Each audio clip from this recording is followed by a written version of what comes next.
Good morning, ladies and gentlemen.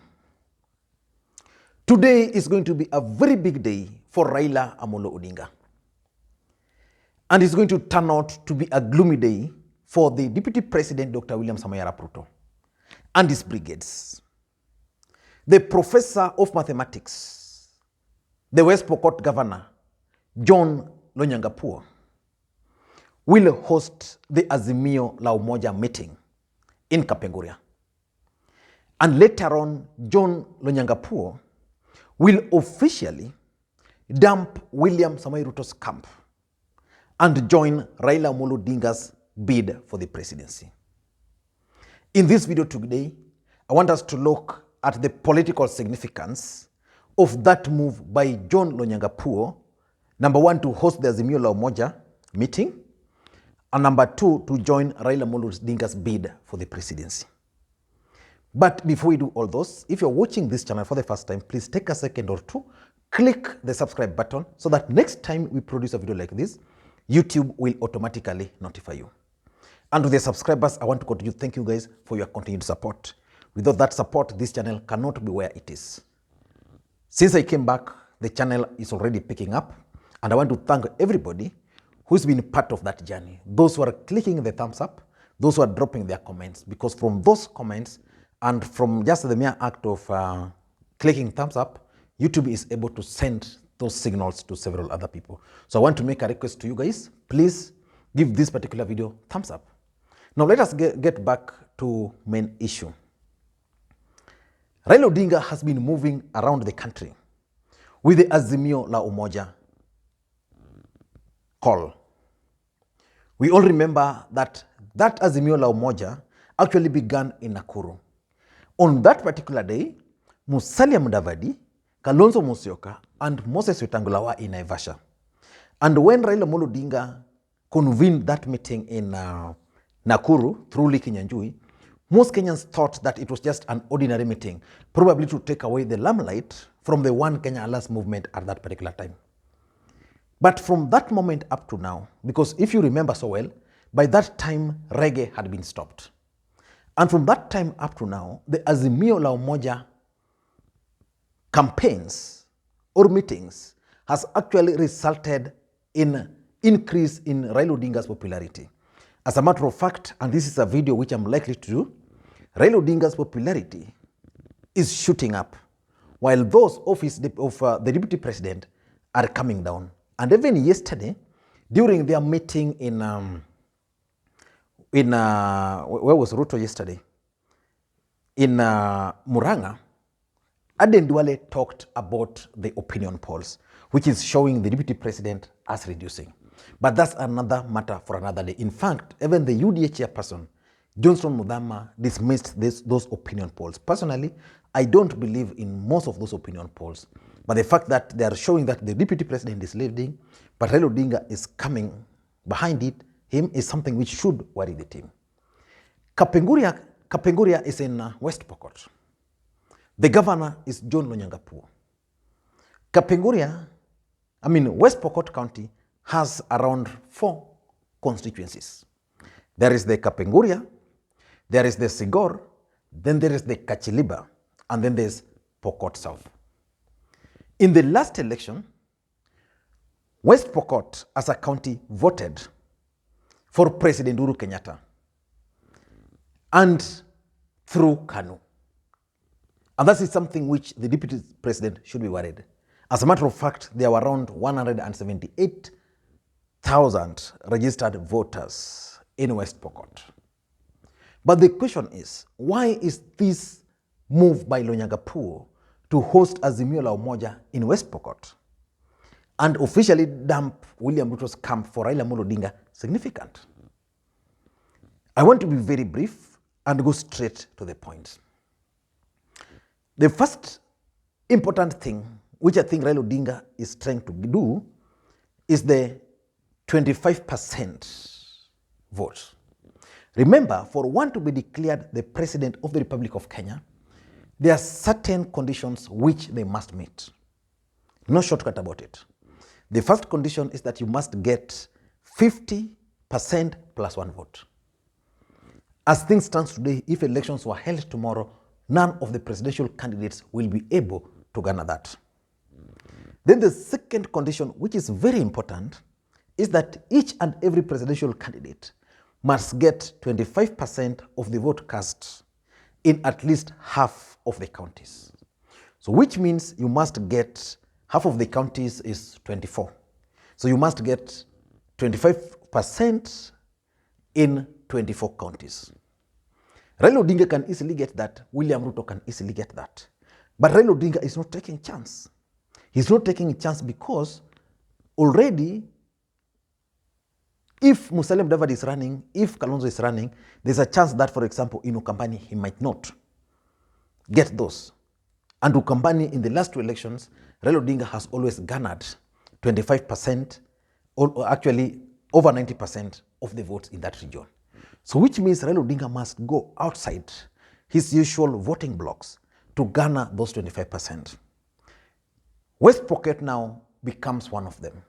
With Governor John LONYANGAPUO on board, nothing is going to stop Raila Odinga from gaining 50% or 60% in West Pocket based on his strategy. So I think if you look at it critically, Raila Odinga is doing something. He's targeting the 25%. That's why in Laikipia, in Nakuru, those are 3 counties already, have already cancelled the ones in Ukambani should Kalonzo decide to run and lock out Raila Odinga or even the deputy president from gaining those. The other person who should be worried is also the deputy president. Because if, for example, Central Kenya is going to slip, of course, it can't get below 25%. But I'm just saying that if it were to slip, then you will have the big trouble getting 24%. So the 25% of the votes in half of the counties appears to be something which is very easy. But in real sense, it's not very easy for most of the politicians. So that's the first thing which Raila Odinga is working on, and that's how I'm looking at the defection of John LONYANGAPUO. As a governor, he will be able to help Raila Odinga garner that. The second thing which is going to do to Raila Odinga is the fact that he will be able now to mobilize votes for Raila Odinga. Anybody who's been following Raila Odinga's politics, the shape is now clear. Raila Odinga is going to depend on most governors, and where he doesn't have governors, probably gubernatorial candidates or even his regional coordinators. So far, Raila Odinga's campaign has been successful, and I've explained this severally because of the role played by the governors. When Raila Odinga was in Nakuru County, it was a huge success. Credit went to Lee Kinyanjui. When Raila Odinga held the rally in Laikipia, again, it was successful, courtesy of Mureithi. When Raila Odinga held that Azimio La Umoja meeting in Meru, again, who was credited for that? Governor Kireuti Murungi. So far, Raila Odinga is using the governors to help him mobilize votes. Why is the governors key in Raila Odinga's campaigns? They are able to raise their own money. Governors have the structures to the ground. Like, for example, in West Pokot now, Raila Odinga might not understand the real issues. He might not have structures up to the grassroots. But with LONYANGAPUO, it means LONYANGAPUO can just activate his county network. And Raila Odinga will be able to achieve whatever he wants to achieve up to the ground. So that's number 2. John LONYANGAPUO, just like any other governor, will help Raila Odinga in mobilizing the votes. Number 3, which I want you guys to listen to very closely, because it's also very important. Raila Odinga has reached out to John LONYANGAPUO as part of his strategy for the larger Rift Valley. Raila Odinga has a clear strategy for Rift Valley. He has decided that in Rift Valley, there are certain areas he's likely to lose, but there are certain areas he's not going to lose easily. And based on his campaigns, Raila Odinga has identified Laikipia through Governor Deriti Mureithi. He's identified Kajiado through Governor Ole Lenku. Raila Odinga has now identified West Pokot through Governor John LONYANGAPUO. He has identified Narok, although he doesn't have a governor there, but Narok, Raila Odinga has identified it. Raila Odinga has also identified Turkana, where John Munyes is now taking over the role which was being played by Josephat Nanok. You go further to Nakuru, Raila Odinga has identified Lee Kinyanjui.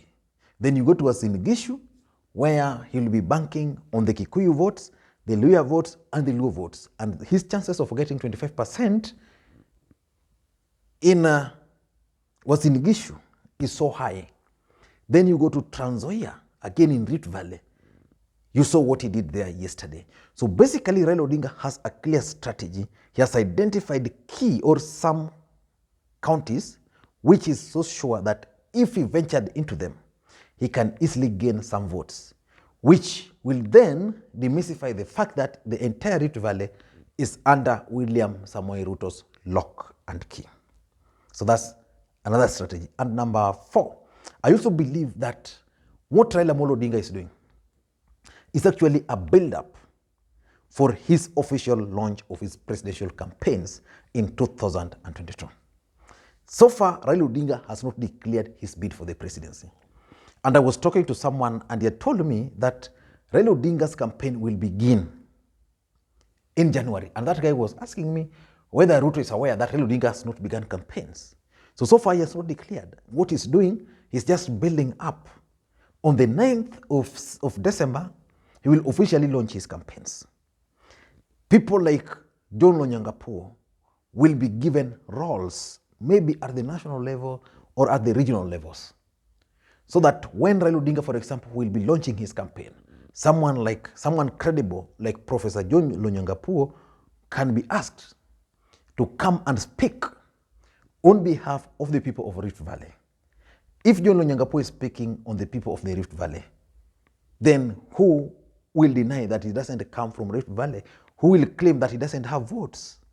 So Raila Odinga is actually building up his presidential bid, which is supposed to be launched soon. And lastly, is another thing I've been talking about here. Perceptional value. Raila Odinga is targeting these governors. Most of these governors are under a lot of fear. Some of them are being frustrated by the DP. Like for example, if you are a governor from Nakuru, then the DP is sponsoring another governor, a gubernatorial candidate in the name of Susan Kehika. You are a governor, for example, of another place, the DP is sponsoring another member of parliament to take on you. So by working with them, as much as he's helping them, he's helping him, he's creating the perception. And politics is a game of perception that Raila Odinga is gaining. So like today, you can say that Raila Odinga has those governors fully behind him. And nothing is going to change that. Those are the realities. That Ruto doesn't have as many governors as Raila Odinga. Although William Ruto's focus was on the members of the National Assembly, Raila Odinga then went and focused more on the governors, and it's paying off for him. So the perception outside there is very simple, that Raila Odinga is gaining the ground. He has more governors than the DP. I don't know what you think, but that's my take. And again, for those who are watching this channel for the first time, I want you to take a second or two, click the subscribe button so that next time we produce a video like this, YouTube will automatically notify you. In my next video, I want to explain to you guys why I strongly believe that the Deputy President, Dr. William Samoei Ruto, has actually handed over the presidency to Raila Odinga without knowing. William Ruto was close to the presidency. The only thing which was standing between him and the presidency was the remainder of President Uhuru Kenyatta's term. But as we speak today, William Ruto is an outsider, very, very far from the presidency. He knows that, his allies knows that, those who understand politics knows that. Thank you guys, and please, may you have a good day. Bye-bye.